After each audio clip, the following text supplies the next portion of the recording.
These days, it seems everyone wants to get into the cybersecurity role, which is fine, but you need to remember a few things before you start applying for your first role in cybersecurity.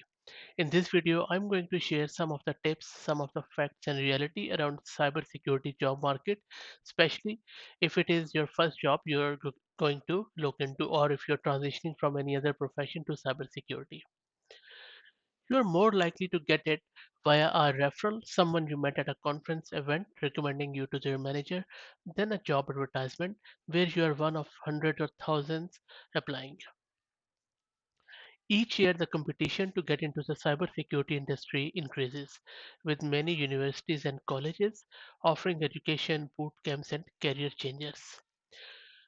First thing you need to remember that it's hard. It's not easy. If someone is telling you that they can get you an entry level cybersecurity job, then I don't think so that's really that easy. It is not impossible, but not easy as I'm saying.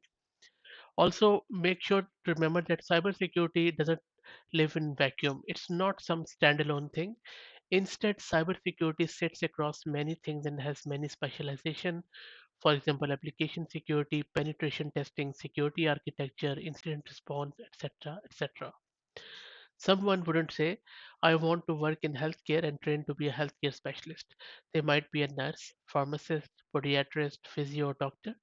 Instead, they learn specialist skills and knowledge within their field.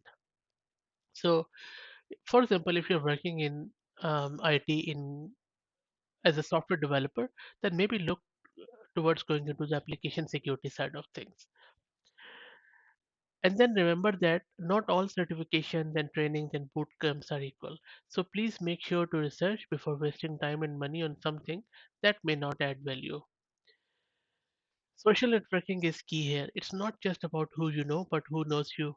Attend conferences and events, user groups, meetups, and volunteer. Go out and meet as many people as you can. They can change your life.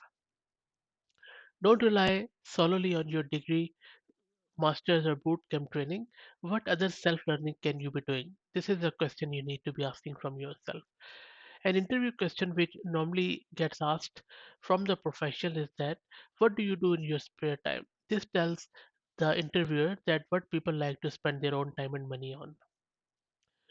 Some people think that penetration testing is cybersecurity. The thing is that approximately 5% of jobs in cybersecurity are in pen testing. If you're starting out in cybersecurity and don't have a technical background, going into pen testing might be a good option worth looking at areas that don't have such a high technical bar. However, that's not to discourage you. Also, I have seen that some people think that if they apply for the red team jobs, that hacker jobs in cybersecurity, it will be easy to get a job. I don't think so. I haven't seen many jobs in Australia being advertised for or solely for red teamers. If you're starting out in cybersecurity and want to be a red teamer, you have a few skills and experience to learn first. So, as I said earlier, it is a bit hard. Approximately 3% of jobs advertised are entry level graduate roles. In Australia, that's an average of 15 at any given time in Sydney, Melbourne, or other capital cities. But one advantage you could have is your industry experience. For example, if you're a nurse wanting to transition into cybersecurity, you would have a huge competitive advantage compared to someone that's never worked in a hospital. Too often, people think that they are starting from zero. Your experience counts. You need to know how to leverage it.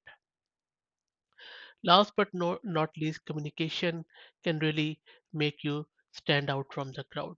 Whether you are a penetration tester creating a report for your customer to consume to discuss vulnerabilities in business terms, or an application security engineer influencing cultural changes in the behaviors of developers within your organization, or a CISO talking to the board.